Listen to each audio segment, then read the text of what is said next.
Agora 17h14, para mostrar que a gente está realmente ao vivo nesse dia 13 de agosto, nessa quinta-feira chuvosa em Joaçaba, Santa Catarina. Eu converso nesse momento com meu amigo, meu brother, Edney, da banda Utópicos da Ilha. Hoje é o Edney da banda, né? Mas o Edney que é um cara múltiplo também. Edney, obrigado por ter aceitado conversar com a gente aqui na rádio e pelo Facebook da Rádio Noesc também. Daqui a pouco a gente vai estar no ar. Vamos estar falando sobre a banda Utópicos da Ilha, vamos estar falando sobre uma banda chamada Ludovic, uma banda paulista, né? Que não surpreendentemente me agradou muito a sonoridade dos caras, uma banda bem diferenciada, né? A gente vai estar comentando e tocando na íntegra no Veteranos dessa quinta-feira. Edney, obrigado. Fala um pouco sobre você, cara. Quem é esse cara? Da onde que você fala? Como é que tá o tempo por aí também? Bom, primeiro, boa tarde a todo mundo. Obrigado, Zé, pelo convite, né? Eu tô falando de Goiânia, Goiás, que tá um calor. A gente entra agora na seca do Cerrado. Assim, tem chuva já tem 2 meses, né? E só vai chover agora em outubro. Então tá muito quente, muito seco, ao contrário daí. Bom, meu nome é Edney, né? Eu sou guitarrista do Tópicos da Ilha, também sou professor de filosofia, faço outras funções por aí, pesquiso filosofia também. E minha grande sacada aí de rock and roll é tocar numa banda alternativa, né? Eu falo de uma cidade que a gente tem aqui os 2 maiores festivais do Brasil de música independente, que é o Goiânia Nós, né? E o Bananada. Também tem o Vaca Amarela, que é um pouco... Tá rolando, tá rolando grande. ainda? Tá rolando ainda? Tá, agora tá por causa da pandemia, sim, né? Inclusive, o Bananada aconteceu, era para acontecer esses dias. Mas tá muito forte. Ano passado o festival foi gigante. Rola e rola com muita gente. Claro que mudou muito, né? Os festivais antes era curioso, quando a gente era moleque, ele era para 30, 40 pessoas. Sim. Hoje é festival para 15 mil, 20 mil pessoas, né? É um negócio assustador. Tu viu crescer. Vi, cara, eu fui, uma coisa curiosa, assim, né? Tipo, eu fui acho que no primeiro, no segundo Bananada, em 2004, 2003. E hoje é um festival gigantesco, e é bom, é muito bom, né? Ver essa galera crescendo, ver as produtoras daqui fazendo coisa desse tamanho, né? Tem artista do mundo inteiro hoje que tá vendo aqui tocar. Quanto provinciana é Goiânia ainda, apesar de ser uma capital, sei lá, 3 milhões de habitantes, quase, é isso, né? É 2, né? 2 milhões assim, com a região. 2 milhões, tá. Só que é a província. Próxima do lado de Brasília, né? Capital do país. Quanto é provinciana ainda para se fazer rock, Edney? Cara, isso é uma pergunta muito massa, porque assim, Goiânia, eu falo de Goiânia, tem uns contrastes muito estranhos, porque assim, a gente também tem um mega festival sertanejo aqui, o Vila Mix, tal, Cidade Para, e é um negócio gigante. Só que assim, é muito doido, porque tem esse lance do sertanejo, desse lance de celebração da província, da cultura do sertão, e também tem a galera do rock and roll. Claro que não é tão fácil assim, a gente às vezes deu uma caída, principalmente por causa das questões de lei de fermento cultural, né? A gente teve uma série de problemas aí nos últimos anos, mas apesar de ser província, a gente já consegue fazer coisas muito interessantes, né? A gente está próximo de Brasília é uma cidade extremamente rock and roll, né? Uma cena punk de Brasília, e as outras bandas que vão surgir nos anos 80, dali é muito forte, e Goiânia ainda mantém muito isso, né? Nos momentos fora pandemia, todo mês, né, pelo menos tinha 2 momentos ali de show, né, de festival ou de alguma coisa independente. A gente tem aqui o Grito do Rock, que estava acontecendo, né, todo mês. Então, assim, há um movimento da música alternativa muito forte, tem muito estúdio, né, de banda independente. Então, é curioso, mas apesar da nossa província, toda a ideia da província, porque de fato Goiânia tem essa questão muito irrigada ainda, é um fator da cidade, o alternativo grita aqui. Grita de uma forma estranha, né? Chega a ser... Parece que a galera fala, rock and roll no Centro-Oeste, e há muito Sim. mesmo. Brasília é mais moderna nesse sentido, tu quer dizer? Não, Brasília surge de modernismo, né? É engraçado, a gente pensa em Brasília, a gente pensa numa cidade que vai surgir ali já de um conceito de modernidade.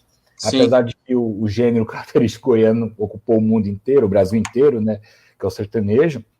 Brasília é uma cidade que tem uma pegada rock and roll muito forte, né? O Festival de Brasília, né? O Abril pro Rock é um negócio, o Porão, perdão, é um negócio gigantesco, porém é um negócio muito massa, que também diminui um pouco de tamanho por causa das questões culturais, mas que continua muito forte, e principalmente no som mais...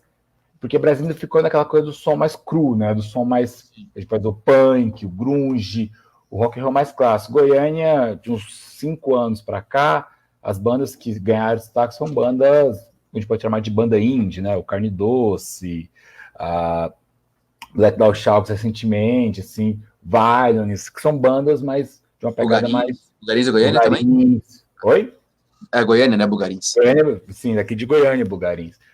Tá fazendo muito sucesso, são bandas de uma pegada mais indie, um rock and roll um pouco mais diferente, mas que também tem uma extrema qualidade. Tem uma banda que eu gosto muito daqui, né, o The Galo Power, por exemplo, que é uma baita banda de blues, assim, rock and roll meio blues, lançou um álbum recentemente, tem 1 ano, e muito forte ainda, uma banda muito forte. Então, assim, tem essa coisa, mas hoje a gente está num cenário mais indie aqui em Goiânia.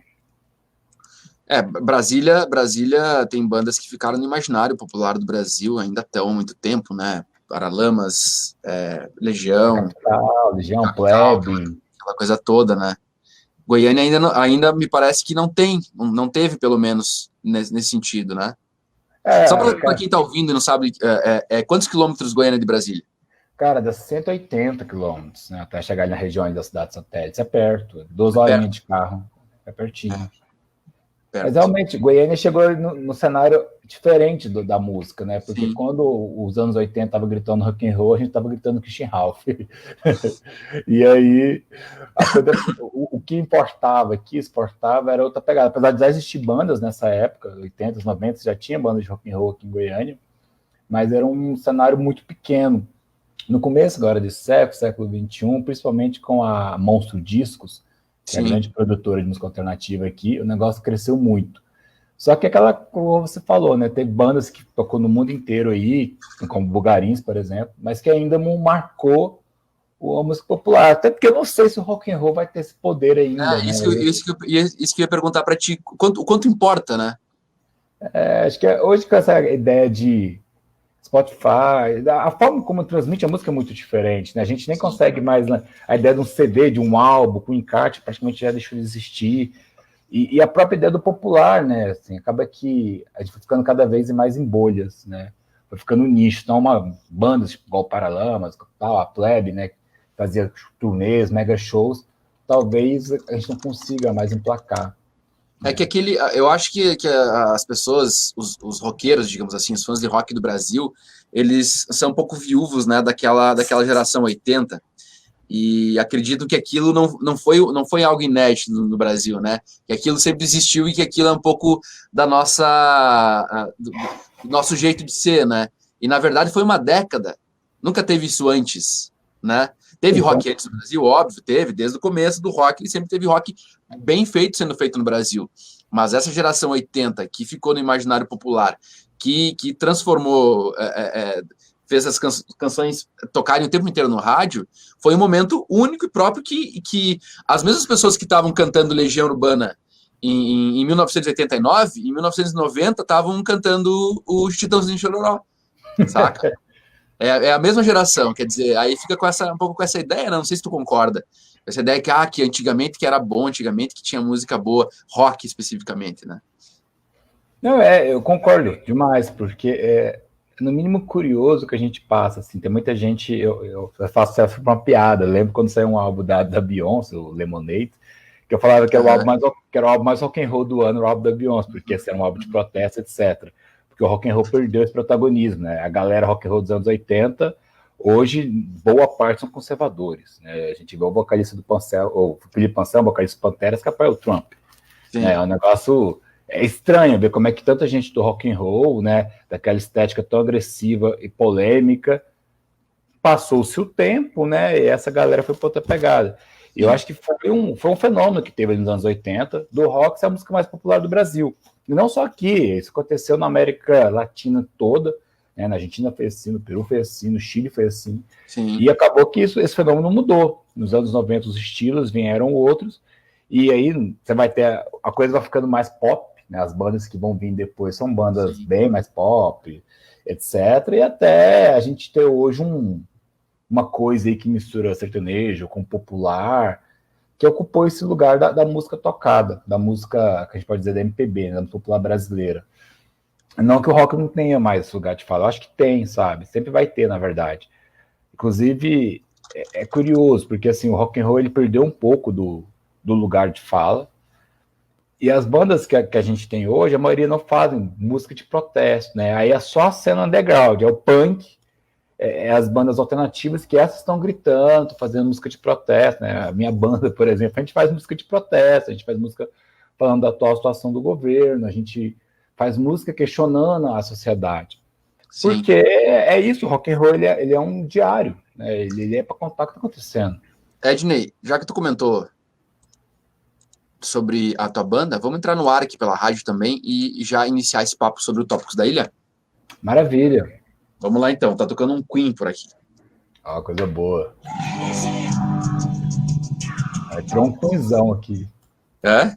Entrou um grito do Queen aqui na cabeça, com a coisa mais maravilhosa. Vamos lá então.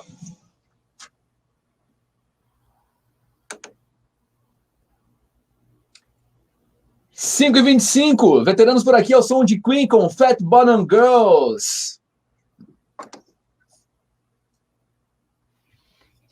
Veteranos, nessa quinta-feira, como você sabe, a gente sempre traz convidados ou resenha de discos clássicos do rock mundial toda quinta, devido ao isolamento, a gente não tem trazido ninguém no estúdio, porém, de vez em quando a gente consegue bater um papo através da internet, através das redes sociais. E hoje eu converso, já estamos ao vivo há 12 minutos pelo Facebook, e agora entramos, respeitando os intervalos aqui da Rádio Noesc, entramos no ar com o meu amigo Ednei, da banda Tópicos da Ilha, diretamente de Goiânia, Goiás, falando com a gente sobre a banda, e daqui a pouco a gente vai dar uma resenhada no disco da banda Ludovic, uma banda paulista, que o Ednei trouxe, né, nos apresenta para a gente conhecer. Um disco de 96, é isso? Se não me engano. É 2000. 2000? Tá, beleza. 2006. 2006, tranquilo.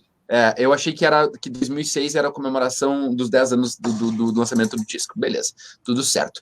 Ednei, obrigado. E a gente estava conversando aqui pelo Facebook, falando sobre a cena goiana, falando sobre a cena brasileira, anos 80, rock de Brasília. Quem quiser conferir, depois vai estar disponível também no Facebook a entrevista na íntegra. E agora eu quero... a gente chegou no ponto do Tópicos da Ilha, que é a banda onde você é cofundador e guitarrista, né? Compositor também, acredito. Sim. Compositor também, massa. Fala um pouco para nós, então, você mora em Goiânia, que ilha é essa que tem em Goiânia, onde existem esses utópicos? Que história é essa? Pô, obrigado, Zé, pela pergunta, obrigado pelo convite novamente, cara, massa demais estar falando contigo. Cara, eu gosto da pergunta, né? Que ilha é essa? Goiânia é uma cidade que tem muito rios, para quem não conhece, é uma cidade que todo lugar que você vai tem um rio, e o bairro que eu cresci, que é o bairro Goiá, é o bairro cercado por rios, né? Eu chamava carinhosamente de uma ilha, por isso, sonhadores dessa ilha. Tem uma inspiração poética de Thomas More, né, Utopia, mas a banda surge no bairro Goiá, nada mais honesto, né, de que falar de onde nós viemos, né, que é esse bairro, e como é que isso repercute na nossa vida. O Tópicos da Ilha tem muita letra que fala de Goiânia, que explica um pouco dessa molecada de Goiânia da primeira década desse século, né, a gente começou em 2004, e estamos até hoje compondo coisa nova, fazendo um trampo de reflexão. A gente tem baladinha, mas a maioria das músicas que refletem sobre a atual situação do Brasil. E é curioso que a gente está envelhecendo, as letras estão mudando também, né? A gente vai amadurecendo algumas coisas, ficando um pouco mais sofisticado em alguns pontos. Tu cita aí o bairro, né? Que é uma ilha cercado por rios. Quanto a banda de vocês, daqui a pouco a gente vai ouvir, porque já tem um single lançado, a gente vai ouvir a sonoridade, mas como eu já conheço, tem algo mais rasteiro, mais sujo, mais quase um punk, um pós-punk, né? Essa mistura, nesse sentido, a gente poderia citar várias referências aqui, mas eu quero saber o quanto que essa geografia influencia no som da banda. Pô, muito bom, cara. É muito massa, porque assim, Goiânia é uma cidade, como eu falei mais cedo, a gente estava conversando, Goiânia é uma cidade de muita música alternativa, mas muito mesmo. É até surpreendente o que sai para fora. A gente pensa só toca sertanejo aqui, e muito pelo contrário. A gente tem grandes festivais, rola muito rock and roll aqui. E quando a gente começou a tocar, né, lá em 2004, eu era grungeiro, via Nirvana, né, assistia essas coisas. E a estética da cidade, como que a cidade nos conduziu, foi gerando nosso som, porque a gente nunca parou assim para sentar com banda e falar, nós vamos ter características de determinado grupo musical. Cada um chegou com a sua influência e foi fazendo, e criou esse som. Eu também defino como um som quase um pós-punk, né? É um som nervoso, tem uma outra música mais suave, mas a maioria das vezes é muita guitarra para baixo, muita distorção. Só que é aquela coisa que representa a urbanização da cidade, representa como que nós, né, jovens que estavam tentando ler uma cidade ali, e muita coisa das nossas angústias também, que é por isso que eu até escolhi o Ludovic, porque é uma banda que combina muito com esse momento ali, que quando eu comecei a tocar, né, no começo desse século, como é que estava o país, tem todo um cenário que está por trás da música, né? A música ela não é por si só, ela tem todo um contexto que aí, quando a gente entende faz muito mais sentido. Tem uma estética da precariedade também, né? Eu imagino, às vezes, o pós-punk e o punk surgiram. Pós-punk até um pouco menos, né? Mas o punk surgiu um pouco dessa coisa do eu não sou um instrumentista e eu preciso me expressar, né? Quer dizer, eu não tenho um estúdio incrível para gravar, mas eu tenho um estúdio na garagem e é esse som que vai sair. E isso é bacana. E eu curto muito, porque tu trouxe o Ludovic é São Paulo, né? Sim. Quer dizer, são duas metrópoles, saca? E foi São Paulo que teve aí a grande explosão do punk, e Brasília, que é do lado de Goiânia. Essa geografia muito bacana, muito legal. Nesse sentido, o que eu quero saber de vocês, né? Essa amizade que você falou desde 2004, a banda não parou teoricamente, né, Ednei? Como que essa amizade também constrói essa sonoridade? Porque, como tu falou, é uma sonoridade mais braba, que tem atitude, né?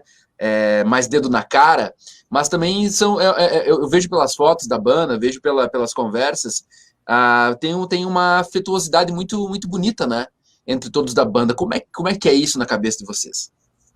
Então, é muito interessante, porque assim, o baixista, que é o Bruno, eu conheço ele desde 98, a gente fez quarta série juntos, cara. Né? O vocalista eu conheci já com a formação da banda, e o baterista em 2002, 2003, né? Ele é irmão de um grande amigo meu, irmão mais novo. E assim, eu sempre faço uma piada que tem gente que reúne no sábado para jogar bola, né? Eu reúno no sábado para tocar rock and roll. É o meu esporte semanal ali, eu reúno com meus amigos para tocar 2 horas no estúdio. Em Goiânia tem muito estúdio mesmo. Então a gente sempre fica ali no lugar, tomando alguma coisa, conversa muito. Essa é a ideia, não é só tocar. Hoje a gente sai muito na casa do baterista, e é aquela coisa precária mesmo. A gente surgiu de uma forma muito precária. Quando a gente começou a tocar, a gente não tinha instrumentos. A gente pegava emprestado com outros amigos que já tinham banda. Aí depois compra uma guitarrinha aqui, compra um baixo, mas né, eu fiz até uma piada. O baixista da minha banda ficou 10 anos com o mesmo encordamento, cara. O encordamento dele tinha uma década. Então, assim, é muito precário, mas boa parte da coisa a gente não usa. Porque tem que ser assim, né? Tem que ser essa coisa mais suja, no sentido não ruim, mas no sentido de que, pô, essa é a nossa expressão. E a gente é muito amigo, porque independente de estar tocando junto, né, a gente parou assim de tocar, às vezes, pô, 1 ano sem ensaiar, por causa de algum motivo, mas nunca parou de tocar de fato, a banda nunca parou. E a gente, mesmo não tocando, saía para tomar alguma coisa, para conversar, liga um para o outro, conversa, né, viaja junto, porque antes de mais nada a gente é amigo. E Sim. Isso para compor é incrível, cara, porque o nosso processo de composição ele é muito particular, assim. Normalmente eu faço muita melodia, e o vocalista, o Humberto, ele é maravilhoso. Assim, o cara tem uma noção de poesia absurda, ele tem muita poesia. Eu falo, Humberto, compus essa música, eu tava sentindo tais coisas. Ele, não, acho que eu tenho uma letra aqui, ou às vezes ele escreve ali e me mostra, a gente corrige uma outra coisa. Ele vai criando junto, aí chega o baixista, é o músico mais talentoso da banda, eu sempre falo isso. Ele chega e fala, peraí, esse aqui vai ficar melhor aqui, e o baterista, que era um cara que veio do rock and roll pesado, né, o cara tocava Kiss, essas coisas, metal, e aí junta tudo e cria essa estética nossa. Né, a música nunca é a figura de um, mas é esse coletivo, aquela coisa separada a gente não é muita coisa não, quando junta que fica interessante. E eles também têm outras profissões, além da banda. Sim, o vocalista ele é projetista, o baixista ele é filósofo também, formou em filosofia, e o baterista é mecânico industrial, né? Cada um foi para uma área, assim. E todo mundo, né? Acabou que a gente mudou suas profissões, cada um foi para uma área, mas todo mundo continuou tocando rock and roll, e não só hoje a gente varia um pouco, né? Mas continuou tocando firme. É variado, mas como tu disse, já tem duas pessoas que estudaram filosofia, você tá aí terminando o mestrado também em filosofia, e eu fico pensando como é que a filosofia se encaixa nesse som também, né? Claro que a gente tem exemplos mais no pós-punk, né? O Morrissey, o Joy Division, o Legião Urbana aqui também, né? E o próprio Ludovic. Rola, porque muitas pessoas ficam imaginando, às vezes sem saber, né? Que letras mais elaboradas, primeiro que letras filosóficas têm que ser bem elaboradas, né, no sentido rebuscadas, né, e que quem vai poder cantar letras filosóficas é só o Milton Nascimento e esses caras. Aí tu pega a filosofia, sei lá, pega o Nietzsche, não sei se vocês fazem isso, acredito que sim, e colocam numa guitarra pesada e suja, né? Como é que é isso para vocês? Como é que essa estética se relaciona também com a filosofia? Cara, antes de letra, a gente vai falar de sonoridade, né? Exato.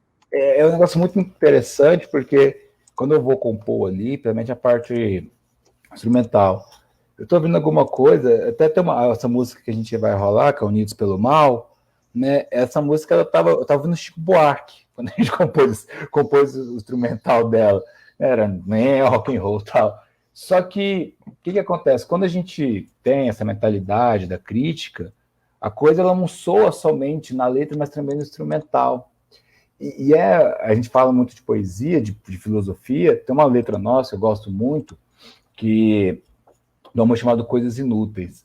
E assim, a gente quando vai ler a letra, essa letra foi composta pelo vocalista, Humberto Pazzotti. Cara, e ele fala uma coisa, né? Vou até citar, porque eu acho que vale muito a pena. Ele fala sobre a ideia do surgimento do bem e do mal. Cara, e olha tanto que é interessante que ele fala, né, que ele teve a raiva dos mais raivosos, que é a mesma raiva que incorpora o mal, que foi criado pelo mesmo que criou o bem, só que num dia não tão legal.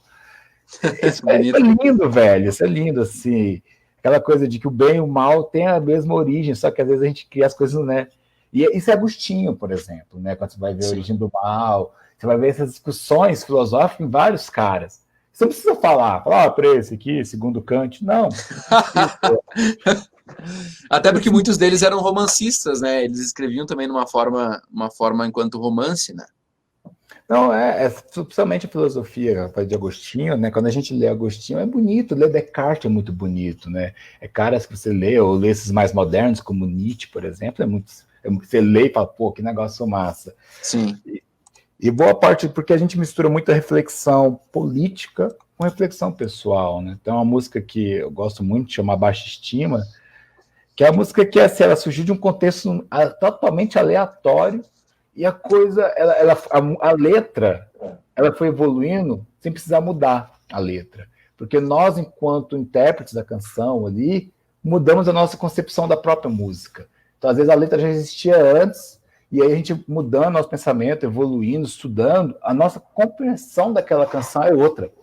E acaba que é como se a obra existisse independente da gente, né? E a gente fosse somente, apesar da gente ter composto aquilo, a gente vira analisar espectadores, né, ou pessoas que analisam a obra. É um negócio muito massa, cara. Dá pra ver que tu tem paixão por essa dinâmica, né? Assim, quando a gente começou a tocar, eu até fazia piada, porque assim, a gente não sacava, a gente tocava e não sabia muito bem o que estava tocando. A gente queria fazer barulho, queria tal. A gente não entendia muito das letras, às vezes o vocalista fazia uma letra super complexa. Vamos botar um punk aqui, 3 acordes em cima. Aí, quando você vai amadurecendo, você começa a dar muita atenção para a letra. Você começa... Às vezes, você já toca essa música há 5 anos, e você nunca tinha reparado que, nossa, cara, olha o tanto que essa frase aqui é boa. Né? Ainda bem que a gente evolui, né? O Diego mandou mensagem, Diego Moreira, conhece? Deve ser, conheci. Grande Ele perguntou por que vocês nunca tocaram Raul. Por quê? Não, é mentira, a gente tocou sim, cara. A gente toca Tu És o MDC da minha vida. Famoso Ah, massa. MDC. A gente toca, eu já toquei, tente outra vez, com muita distorção. Quando eu toco Tente outra vez, eu coloco tanta distorção que nem parece Raul. Tem uma história engraçada, Zé. A vez a gente foi tocar no 15 anos, cara. E aí a gente No, tocando no, lá, num baile de debutante, isso? baile de debutante, isso mesmo. Era da namoradinha do baterista na época. Só que antes rolou uma outra festa de um grande amigo. E nessa outra festa eu tinha tomado algumas bebidas a mais, né? Então eu já cheguei no dois shows no mesmo dia. Cheguei no segundo show, já não estava tão bem. E aí a gente tocando lá, dentro do possível, né? E aí o galera começou a pedir para tocar Raul. Aí o vocalista começou a tocar música nossa, falando que era do Raul Seixas. Ele, olha, essa música aqui foi composta pelo álbum tal, um álbum que quase ninguém conhece, que chama Quero Ser um Pôster. E a galera curtia, velho. E a galera pirava. Tinha pessoas que até cantou, mesmo sem conhecer. Porque Cara, que Raul é maravilha. genial, mas tem muita gente que não conhece nada e fica pedindo, né, pelo simples bordão da coisa. Tocar as clássicas. Ah, não, mas acontece, cara. Eu já vi cara fazendo isso, me mandar poemas, por exemplo. Tem amigos que escrevem poesia, me mandam poemas e dizem: o que achou desse poema? É do Augusto e Campos, né? E aí daí eu dou uma olhada, tipo, pô, realmente é bom, né? E eles não, mas na verdade é meu, saca? Aí tu já diz, então é mais ou menos, já que é teu, né? Mas isso acontece e é engraçado, que massa.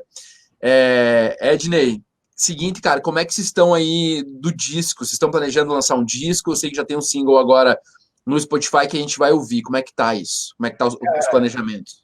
Só a pandemia às vezes produz coisas estranhas, né? A gente tinha ano passado gravado um EP no Estúdio King, aqui em Goiânia. Nosso grande amigo Vitão, um cara assim, um estúdio massa, tá? Já produziu Raimundos e outras bandas de rock and roll. E a Pô, que gente massa. tinha gravado um EP para um festival que ia rolar aqui, de uma cervejaria. A gente gravou, tá? E a gente escolheu uma música. Tinha que escolher uma música para mandar para esse festival, mas banda, né? 2 horas no estúdio, a gente tocou um monte de coisa. Tocou ali e a gente pegou, pô, tem 7 músicas aqui que ficaram boas, né? E a gente selecionou e vai lançar agora, né, esse pequeno EP aí com 7 músicas, tá? No processo de mixagem, se tudo der certo. É o primeiro gravado? É o primeiro EP, cara. A gente lançou esse single porque antes a gente só tinha coisa no YouTube. A gente não tinha essa preocupação de registrar o som. A gente queria tocar, a gente tocava em tudo quanto é que era festival que tinha na cidade, né? Chamava, a gente ia, mas não tinha o cuidado básico. Pô, vamos pegar esse aqui, filmar, vamos entrar no estúdio. A gente tinha gravado uma vez uma música muito tempo atrás, também com o esquema deste festival. Só que agora está mais fácil. A modernidade ela trouxe nessa facilidade, essas mesas digitais, etc. Então, Sim. assim, hoje quase todo estúdio grava num take único. Então, a gente, nesse estúdio mesmo do Vitão, todo ensaio ele grava para nós. Ele coloca tudo na mesa. Só que, assim, aquela coisa, play, toca. Né? É cru o negócio, então tem um ou outro erro, mas eu gosto. Eu gosto dessa ideia, dessa estética, né, de tocar no take único. E aí ele tá mixando, a gente vai lançar 7 músicas, vai sair pelo Spotify. Se tudo der certo, agora em setembro deve sair. Tem uma amiga nossa, Letícia, tá fazendo uma arte, e vai chamar o nome da música que já saiu, que é Unidos pelo Mal, que diz muito sobre o atual cenário brasileiro, né? Vocês são mal e gostam, né? Que é essa coisa que a gente está trabalhando de uma música forte. Esse EP tem 3 músicas bem pesadas, e a ideia é tentar trazer um pouco, né, de reflexão do momento que a gente vive. A gente escolheu essas músicas assim no critério bem interessante. Pô, vamos escolher uma coisa aqui mais, uma balada, uma mais funkeada, e o resto é rock and roll e guitarra. E é isso. Né? E ficou massa. Não perdeu a essência, ainda são os meninos lá em 2004 tocando. Não, uma das músicas que eu mais gosto, que é Sou Eu Mesmo, que é uma música extremamente punk, assim, ela vai estar lá. E eu fico super feliz, assim, que é uma música que não tem sofisticação nenhuma. É guitarra para baixo, não tem solo, a bateria forte, baixo forte, que é uma característica muito da banda. Eu não sou um músico lá grande virtuoso, então não tem super arpejos, modos gregos.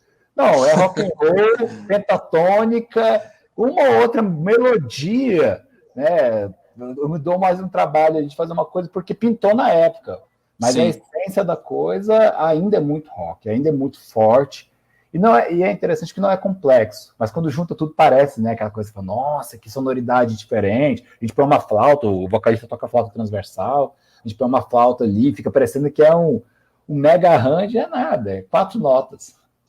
It's only rock and roll, but I like it, como diz o Mick Jagger, né, que fez essa música também. Gino, eu quero agradecer, cara, obrigado, bom te ver, saudades do amigo, né, assim que essa pandemia passar, a gente espera se ver também.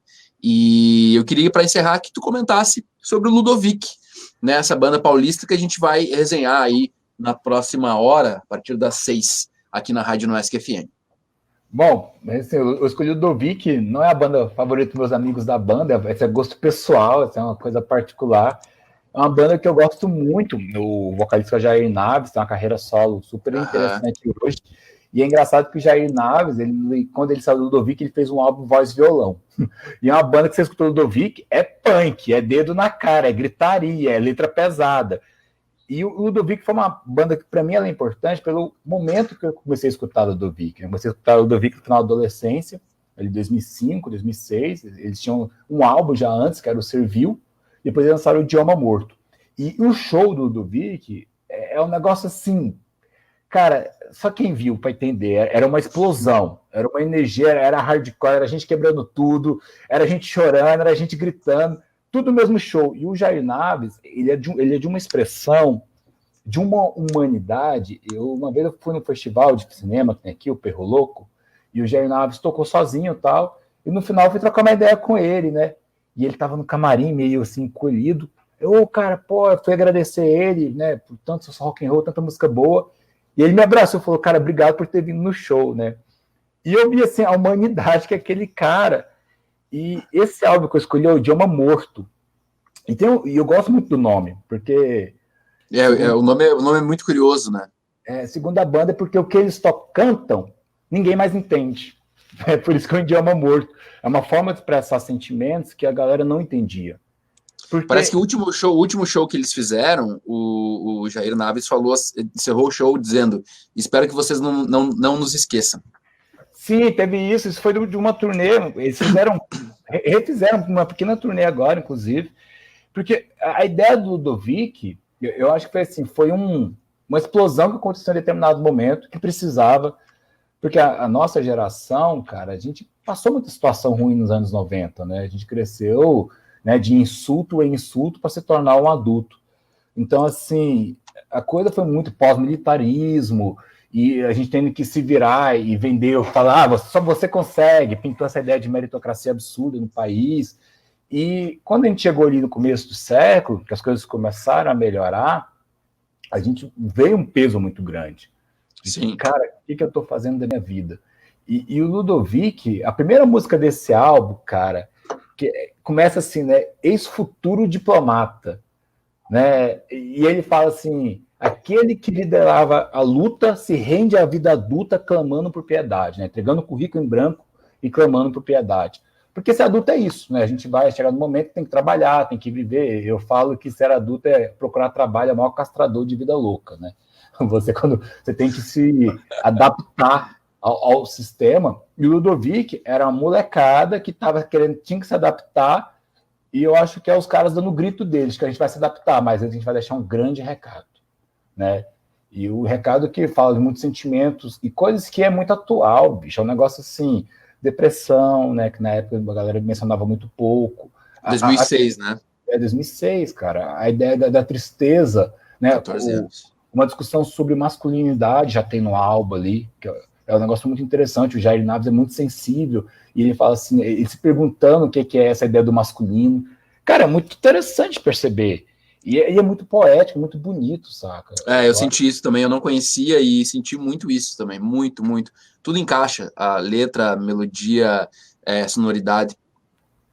Porque é aquela coisa assim, o que eu vejo do Ludovic é muita sinceridade. Tem coisa ali que eu não teria coragem, talvez, de compor uma música falando aquilo. Eu acho que é de uma exposição tão forte, mas tão forte, que assim, eu já fiz música que expõe uma parte assim que, quando eu falo, dói. Tem canções da banda que é assim. Mas a gente muda um pedaço, fica meio assim, tá uma metáfora, coloca uma coisa por cima, Ludovic não. É o cara, tem muita música do Ludovic que é falada. O cara tá falando. Ele fala, depois de um banquete comprimido, finalmente esse quarto é uma noite de sono tranquilo. O cara tá falando que tá passando depressão, que não consegue dormir, que ele tá pensando em suicídio. É um negócio assim muito forte, velho. A banda durou pouco tempo, relativamente, mas foi assim, foi muito intenso. E é uma banda que vira e mexe, eu tô aqui em casa, pô, vou ouvir um Ludovic. Aquela coisa assim, um rock. Eu acho que com esse depoimento aí a gente pode encerrar e tenho certeza que quem está ouvindo está bem curioso para estar querendo ouvir esse disco. Ednei, mais uma vez, obrigado. Daqui a pouquinho, depois do intervalo, a gente vai tocar então o Tópicos da Ilha. E a partir das 6, agora faltam 10 minutos, a partir das 6 a gente vai tocar o álbum do Ludovic Idioma Morto. Grande abraço, brother. Brigadão. Obrigado quem assistiu também a live aqui no nosso Facebook. Sucesso para ti, bom trabalho. Sei que tu tá estudando também. E para ti e para a banda, manda um abração também para todo mundo aí, para a família. Beleza? Muito obrigado. Depois a galera segue nosso documentário que tá no YouTube. Então, cara, esqueci de falar. Da hora.